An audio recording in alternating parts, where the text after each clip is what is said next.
Hi there, I'm Maddie, also known as Mustang Maddie from my work with wild horses. This is Malik, and today I'm going to be talking about giving our horses choice, but specifically when we are working under real life constraints, limitations, and under, less than ideal circumstances. So what does this look like?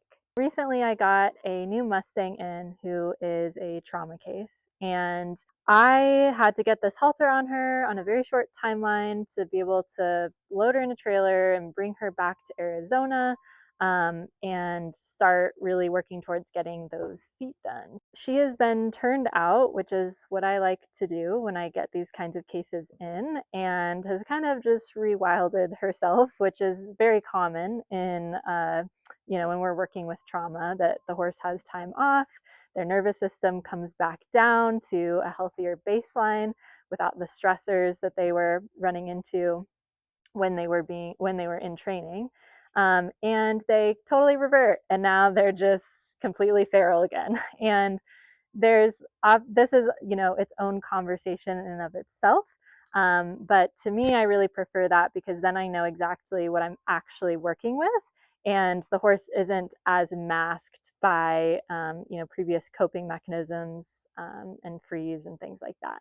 So it gives me a clear read of where they're actually at. And that was the case with Creo, who I will introduce you to shortly, in that she, when I originally went to pick her up, she was haltered, she loaded okay onto the trailer, but like I said, turned her out, have done nothing with her since then. When I initially went into the round pen with her for the first time, unfortunately, I thought I was recording and did not get it. So you're going to be seeing the second session. But basically, when I went in with her for the first time, she was, her bubble is quite large. Like I would get within, a probably 20-foot kind of radius from her, and she would start showing stress signals. So she has a very large bubble and didn't want to be touched, definitely didn't want to be haltered. If I even picked up the halter, she was wanting to take off. So that's the context for the situation I'm going to walk you through. Now, there's two things that I wanted to share with you before we dive into the session with Creo. The first is that when we think of giving our horses choice and control in training, whether it's because of our personal values or because we know it's more effective, because an increase in control is going to decrease fear, those two are inversely related, whatever our reasons might be, it can be very easy to think about giving our horses choice in terms of like black or white thinking. So either the horse has choice or they don't. And I think that that way of thinking about it, it feels a bit restrictive to me, and like it kind of loses its like my ability to apply it in real life all the time. So instead of thinking of choice as like this stagnant black or white, either the horse has it or they don't, I tend to think of choice a bit more on a continuum, and as it exists in each present moment.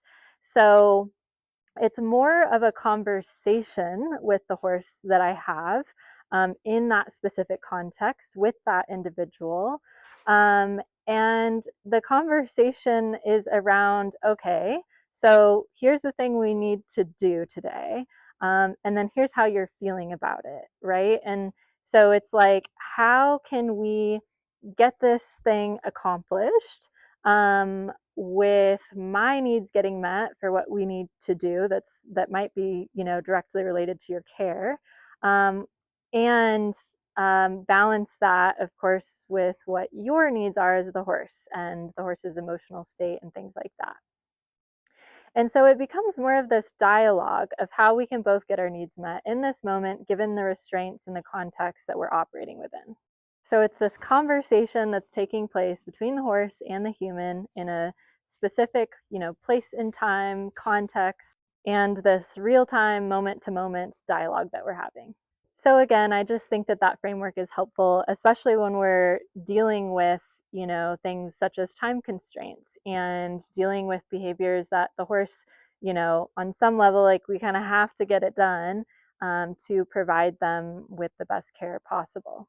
The second thing that I want to point out before we dive into the session with Creo is that you're going to hear me quite a few times pointing out when Creo is going into a state of freeze or immobility.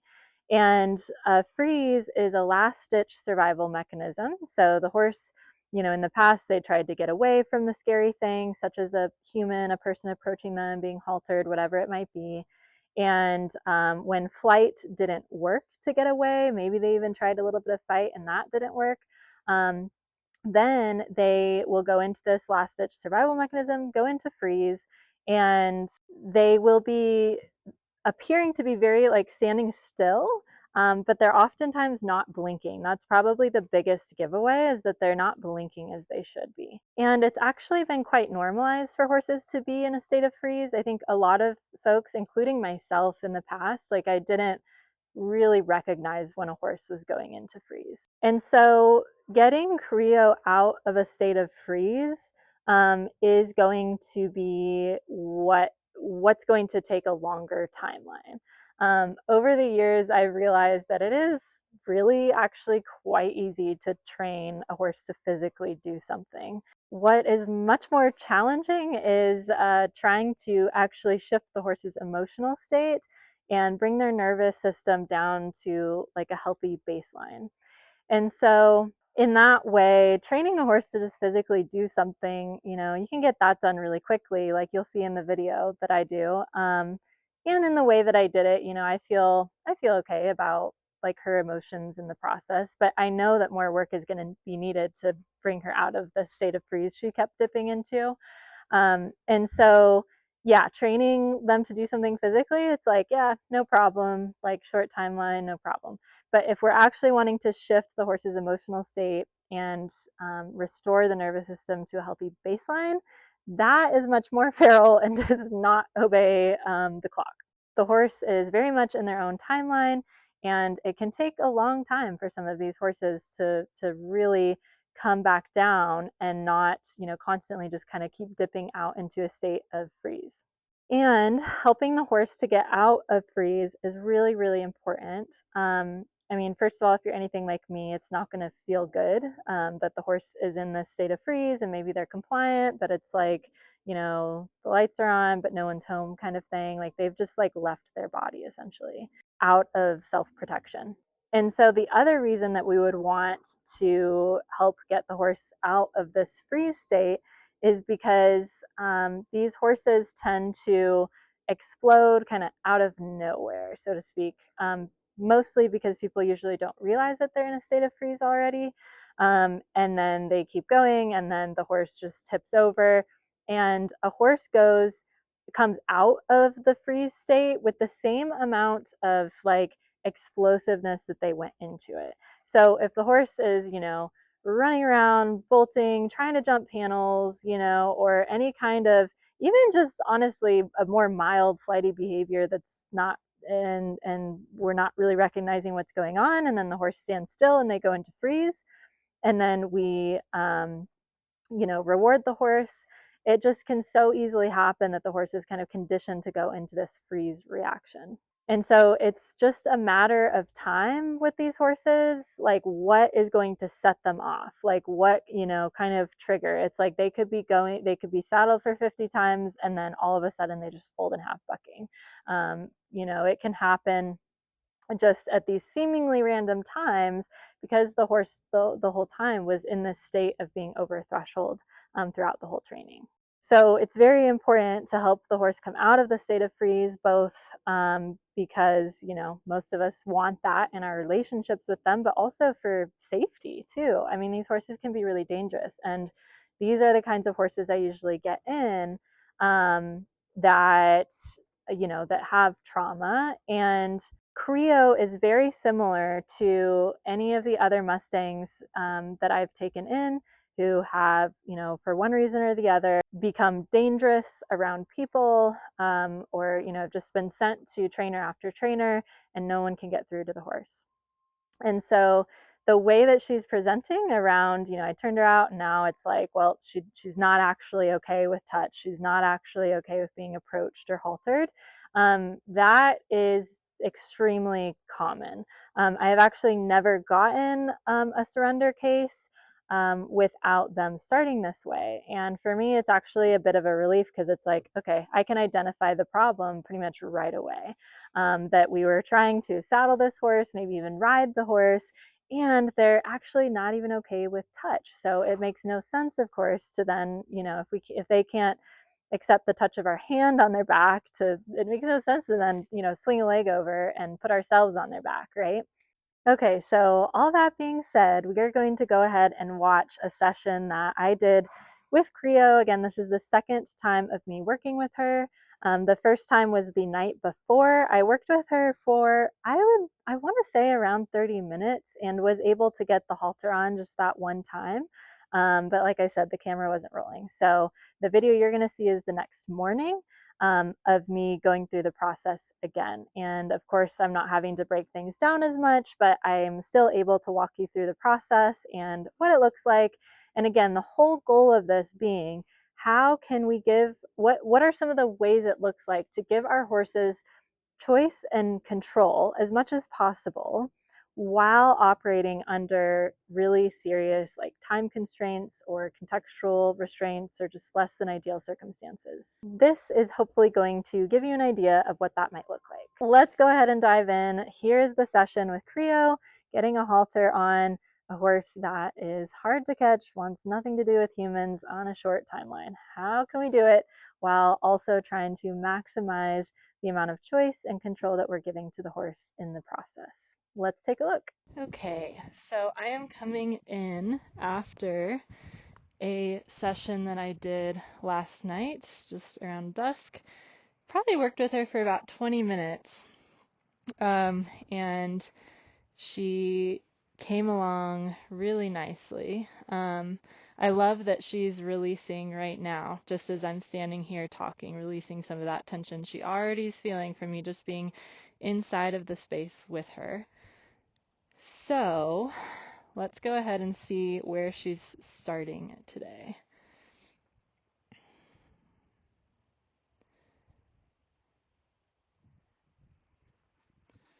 So it might look funny the way that I'm sticking my hand out and a bit confronting, but this is kind of the process that I started with her last night, and I want to stay very distinct in my body language, I guess, as I'm approaching her, so that she knows exactly what's happening. It's just a predictability thing. There, she's feeling stress about me being so close, and she's already starting leaps and bounds from where she was yesterday. Last night, it took me probably at least half of the session to get where I just started this one at, so that's great. That's a good sign.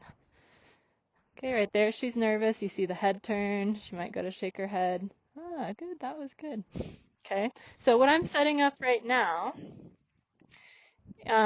is that, hey, if you hold your head still and allow my hand to rest there for a split second, as soon as you're still, I'm going to release and walk away. And the way that that started, I'll just kind of demonstrate, is I was getting that last night, that, and then I would maybe look for like just, she reached to touch me like a minuscule amount right there, but that's how it started, and it turned into the process that I'm showing you now of me reaching for her forehead. So I just wanted to make that clear. Now she's not in a great spot right there, and I'm going to stay on her left side. So I'm just kind of asking her to straighten up a little bit. Oh, that's even better, so everyone can see you. Okay, so there she's definitely noticing me. Stress, stress. Okay, the moment she's still, go away. I'm going to see about positioning her just a little bit better for the camera. And the way that I'm doing this is just kind of playing with this this hip. If I kind of direct my energy at the hip and then I go to kind of press on the brakes a little bit, usually I'll get that head turn. The dog's got her a little nervous right there. You're still not in a good position for anyone to see you though. Good. And as soon as she kind of yielded her hip right there, I'm turning and walking away, releasing the pressure. You can think of the pressure in this way as like coming directly from my belly button. So I'm turning my belly button away. If you imagine like a laser beam coming out of my belly button, I'm turning it away to release pressure there and reward her for that draw she was showing. Okay, same thing but new place, so we've got more stress now. Okay, but as soon as she's still, turn and walk away. Now again, I'm going to be going through this quicker than I normally would. And if she wants to go out, I'm just going to go with that energy, but she pretty quickly turned to face me, so I'll take her up on that. That's fine. So the head flinging is stress. Good. And there's the lick and chew. She's starting to relax and release a little bit. So again, I'm going much quicker and going through, kind of dancing with her threshold much quicker than I normally would if I wasn't on a timeline. And there I feel like she just keeps kind of wanting to go out, so I'm just going to go with that energy. And I'm just kind of matching her pace with my feet. Staying behind her drive line, keeping that door nice and open. Pause. Good, get the nose. See if I can get a nice little change there. Staying behind that drive line, keeping the door open for her to continue forward. Good. She really likes that corner. I have a buddy tied over there, so I'm going to just go with that versus trying to reposition her for the camera. And I'll just do my best to explain what I'm doing since you won't be able to see my hand. Love that she released some tension there. And even though I don't have a lot of time, I'm still going to prioritize when she releases tension with her nervous system like that. So there, I'm expanding the ask to saying, okay, this thing is scary, aka me and my touch. You're still going to have control over it, but can you do just a little bit more before it goes away? So what I'm doing there is I'm going to touch her forehead and then slide my hand to her cheek, keeping my hand kind of moving throughout. So touch and cheek.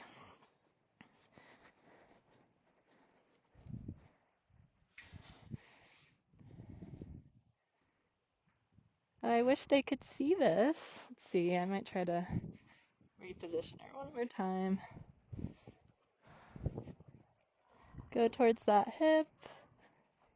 Good, got that hip. I'm going to see how I released my belly button, turned and walked away. Took the pressure off. Good. Okay, now you'll be able to see stress. Okay, good. And then over to the cheek and then release. So I'm just increasing the ask a little bit, but hopefully in the process still allowing her to maintain a sense of control of how to get the scary thing, aka me and my touch, to go away. Stress, the head flinging, forehead, cheek, now onto the neck. Good! And that's what we worked on last night. That's huge progress. I wish I could have gotten that on camera, but this will have to do.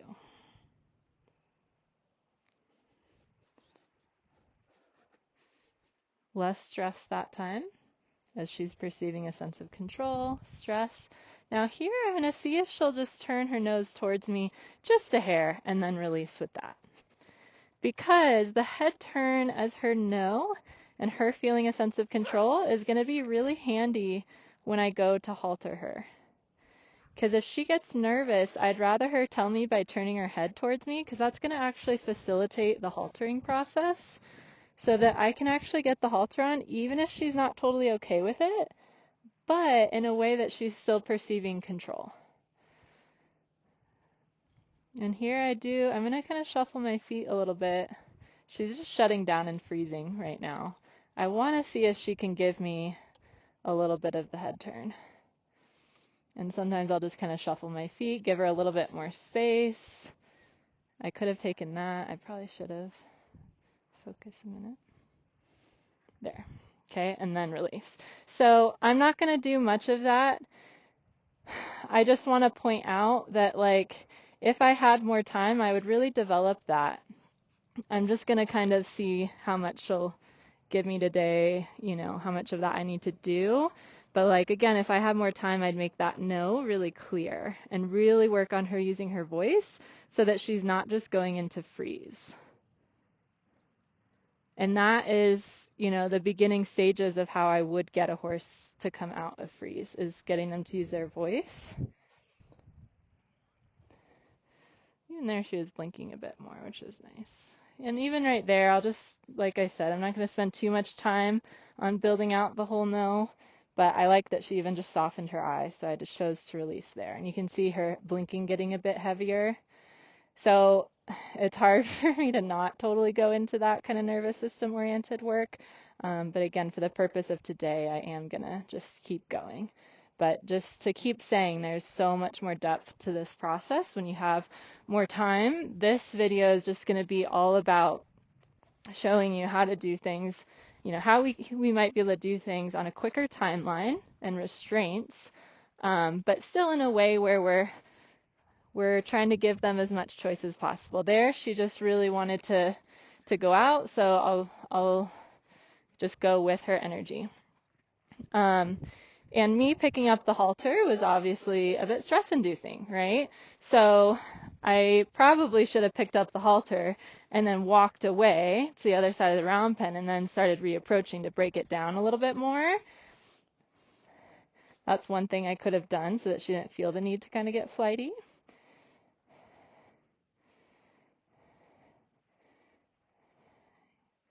Good. Important to have that moment of where she's bringing her nervous system back down, licking and chewing, releasing some of that tension. Good. Okay. So now, because I have the halter in my hand, I left off touching her neck, but because I now have the halter, I can't just go to the neck because I've changed my criteria. So I need to relax my old criteria to make room for the new criteria. Old criteria being just me, new criteria being me and the halter. So I'm going to warm up with the same thing we were doing. You can see the stress kind of came back a bit there. Good. And see how she almost kind of like positions her head for me a little bit? Kind of there at the end, like, oh, okay, yeah, I know what we're doing. Good. Yep, there's some stress there, and I know we're going fast, but I think you can do it. Cheek, and then leave. So I rub the forehead to the cheek, and then leave. Release pressure. Good.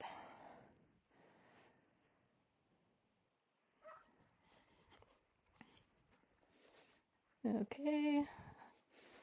Forehead, cheek, and onto the neck, and just the halter being in my hand there. Good. I'm going to pause there and make sure I'm recording. Yes, I think I am because it's blinking red, so. Okay. I'm going to reposition her again because you guys can't see it all. And I'm releasing my belly button there. And I'm walking a big old circle around her until I can get kind of more by her hips. Actually, she's showing some nice draw even right there. She knows what I'm trying to do. So there, I'm just going to be turning away from her, belly button positioned away, nice and relaxed, give her a good release. And then warm up, you know, same thing here. Into the neck, and then release. Okay, and now I'm going to see if I can ask for a little bit more.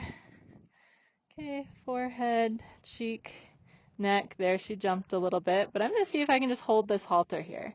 And the moment she's still or looks towards me, I'm going to release. And again, that was much better than last night too. So again, I would be spending more time in between reps if I were working with her for a longer timeline to really encourage her nervous system to come down in between reps. Good. And there I'm touching her, and and I liked that because even though she kind of threw her head up a little bit, a stress signal, that head lift she gave, I liked that she tipped her nose slightly towards me. And so, like I was saying earlier, I'm not going to spend a ton of time developing that. I mean, as much time as I need to, depending on her level of reactivity. But when she does offer it, I'm definitely going to take it. And you could see the lick and chew that followed. The more that she understands she has a sense of control over this scary thing, the more the nervous system in the body starts to relax and release some of that tension. So we see that inverse relationship between fear and control. Good. Okay. And you can see when I do present the halter, I might have stuttered there at a moment because I'm thinking and talking at the same time, but when I present an object on them, I'm not going to be really still with my hand. Like I'm going to keep movement in the halter, and then it ends up moving and just kind of brushing them, if that makes sense. And again, I am so happy with these really good releases and the licks and chews she's giving. Typically, when I'm working with trauma cases, it's going to take me a week, maybe even two, to get to the point where they release that quickly. A lot of times with the more severe cases that I get in, I would have to like do what I did and obviously break it down into smaller steps and then completely exit the round pen before they would release and let go of tension like she already is. So that is great. And she's already softening her eye. So I really love her accessibility to like the amount of nervous system regulation that she's finding. That's really, really awesome and just a really good sign of kind of the state where, her nervous system is in.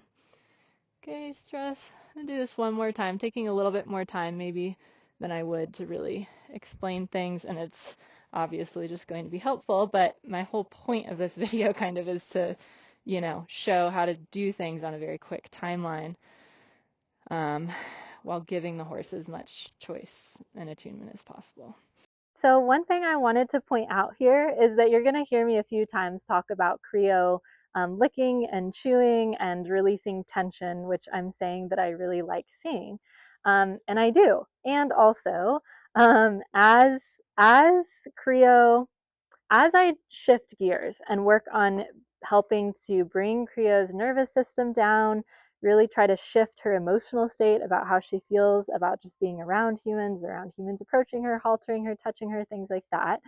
The end goal is that I'm not seeing a lot of licking and chewing and yawning and releases. And the reason for that is because if you think of the horse's nervous system like a roller coaster, okay, so what goes up must come down. When the horse is in a state of freeze, they're just stuck at the top of the roller coaster. And so when Creo starts releasing, that's actually a sign that she's trying to return down to a baseline. Now, I would say, in this video, she never really comes fully down to like a baseline relaxation, but she's at least like trying, you can think of like maybe like something like that, every time that she's releasing, she's trying to. And so as I point out in the video, in real time, that's a really good sign because again, a lot of the horses that I work with, trauma cases that I get in, it's like the whole point of working with the nervous system is to get them to the point where it's like, okay, the stressor occurs, and in the beginning it might be like I have to totally just walk out of the round pen or whatever space I'm working with, and like 5 minutes later the horse starts releasing. So there's like this big gap between what I did or the interaction that I had that was stress inducing and the horse's ability to come down. There's a gap. Over time, the goal is to get that shorter and shorter so that like eventually they're presented with a stressor and just almost right away it's instantaneous. They start yawning and licking and chewing and releasing tension. And then the final result would be that they don't even go up enough in arousal to come back down in the sense that we would be seeing licking and chewing and yawning. And so that being said, just in summary, the goal of the nervous system work that I'll do later with Creo to really shift her feeling state around all of this is going to be to get a more like springy nervous system, like it has better spring back, like she feels a stressor and then immediately releases the tension. There's not a delay.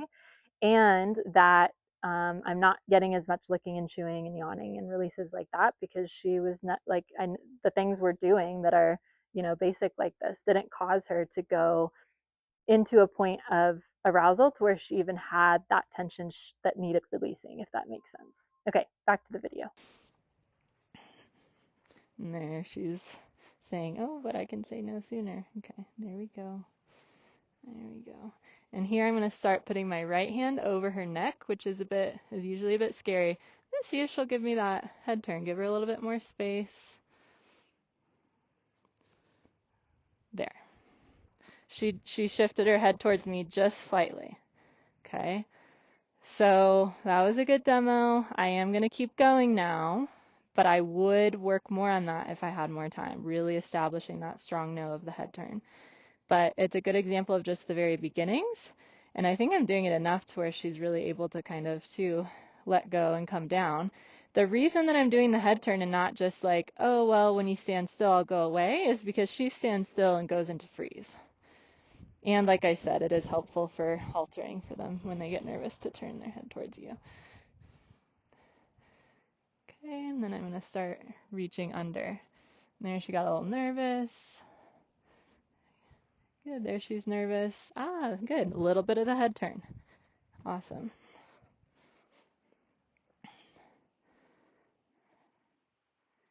So stress signals to point out, obviously a head lift, the head bobbing, she's really expressive with that, and also her breath, you probably couldn't hear it, but she kind of like,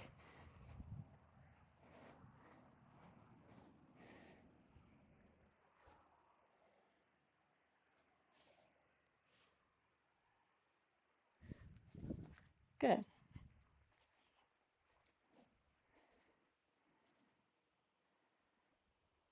But yeah, it was just kind of like a sharp breath that she had, like a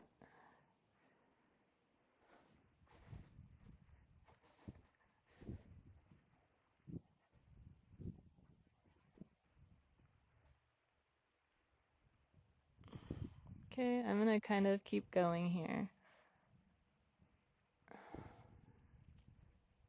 See, she's frozen. She's not blinking, so she is in freeze. Kind of curious to see if I step back and let her be, if she's able to still find her release and let go of some of that tension. Good. So even though this is cool, because even though I, didn't walk her through the whole process that I normally would if I had more time and really bringing her nervous system down, the, amount she's able to access of, trying to bring her nervous system down just on her own with what we have done is great. She's still, she's still holding on to tension there though. She's not really blinking there. So that's the main thing, is if they're not blinking. So ideally, I would be working on touch with her and working towards haltering in a way that she's not having to go into freeze. And again, the way to do that is give her ways of communicating and perceiving more control. Because the state of freeze and immobility is a state of extreme disempowerment. Like, well, nothing that I do works to get away from this thing, so I'm just going to shut down and go into freeze, this last-ditch survival mechanism.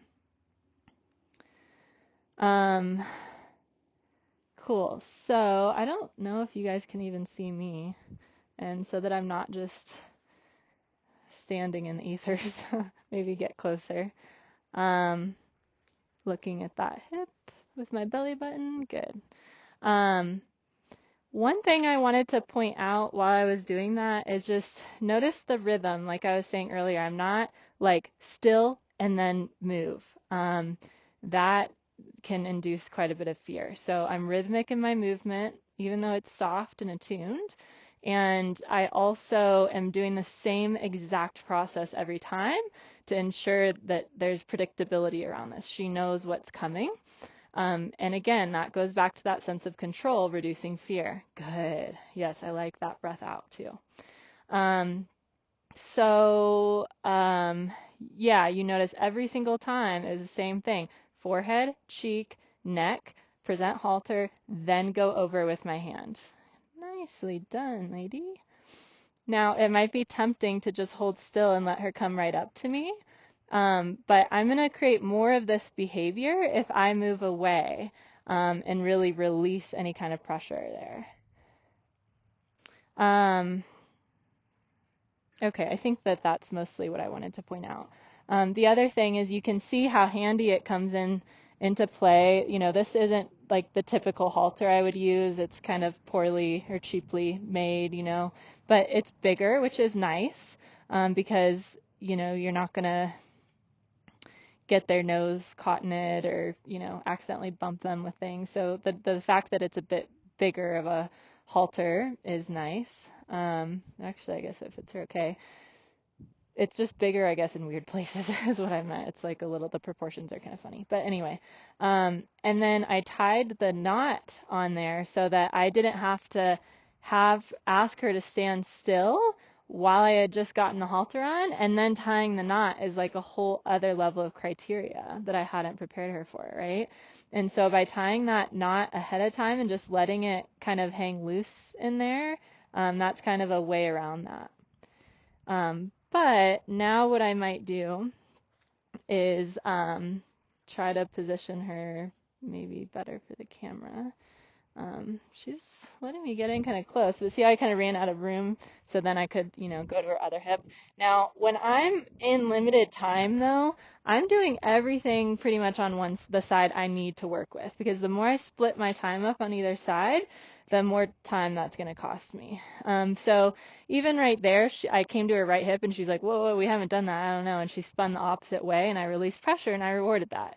And also, like, I'm not going to spend my time nitpicking that. Like, I can worry about that later. So I released it and I rewarded it. Okay, it might make it, you know, a little bit more difficult, but I'm not, you know, in the future, but I'm not worried about it. Okay, so same thing as I work towards untying the knot. Hand on forehead, cheek, neck, and then I'm lifting my left hand, just touching the knot, because just the criteria of me then touching with both hands there before I even try to undo the knot is going to be a bit fear-inducing. So cheek, neck, and see the movement in my hand. And now I'm kind of playing with it with both. She is freezing there. She's not blinking. So again, if I were to a step, but she blinked after, which is nice. And she's softening her eye a little bit there, but she's still, yeah, there we go. If I were to stand here longer, I think she would start softening more and kind of starting to release more tension. But again, that's why I go through the stages that I'm kind of skipping over, teaching them that really strong no, because that's what's going to really help. I'm untying the knot. She's nervous. She's kind of looking back, but she's more nervous about what's going on over there. So that's kind of a good distraction. And she turned her head, so I'll take it, even though it was like kind of a happy accident. Good. Okay, so now the knot is tied. The halter is on. And like I've been saying, she's not feeling great about the process. There's definitely stress there. She's definitely going into freeze at times. So those are all things that, you know, I'll work on when I have more time with her. But overall, I don't think I mean, at least with this, she might have trauma specific to other things, but she's not like the most severe case or something that I've seen, like, because of how accessible, you know, her releases are already, the licking and chewing we saw, the softening of the eye, without me even totally building out this like two-way communication. So that's all great. And even though there was stress and she did go into freeze at times, to me, you know, I felt fine about that process. I felt good, and I love that she's continuing to release tension. So yeah, that's, you know, an example of how I might go about this process on limited time while still trying to give the horse, you know, choice and honor her emotions in the process.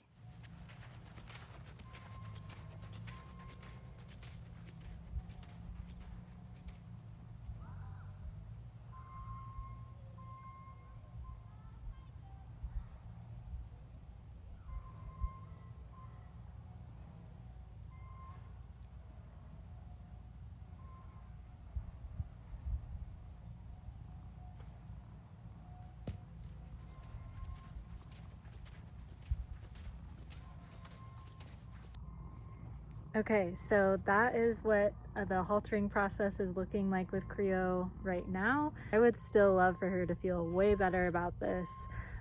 She's just going into freeze, and in that state of hypervigilance, she can easily, spook towards me as I go, putting my hand to like across her neck so that she's seeing my hand from the opposite eye. So you could see in the video I was pretty careful just with my feet and things as she does spook, because I know that she's in a state of freeze and any like little trigger might spill her all the way over into a state of reactivity. So my next kind of process with Creo is going to be doing a full rehab with her. Again, bringing her nervous system back down to a healthier baseline, getting her out of that freeze state, and getting her to actually enjoy being around humans. So that's what I'll be doing with Creo. If this teaching or share resonated with you, I am going to be teaching online throughout the next year. If you'd like to see my whole process to get a horse out of freeze back into their bodies and feeling good about being with humans in both a very grounded, relaxed way, and also like an excited, like sparkle back in their eye kind of way. Both of those feel really important to me. So I will leave the link for that below if you are interested. Hopefully this video was helpful and gave you some ideas and inspiration, and I will see you in the next one.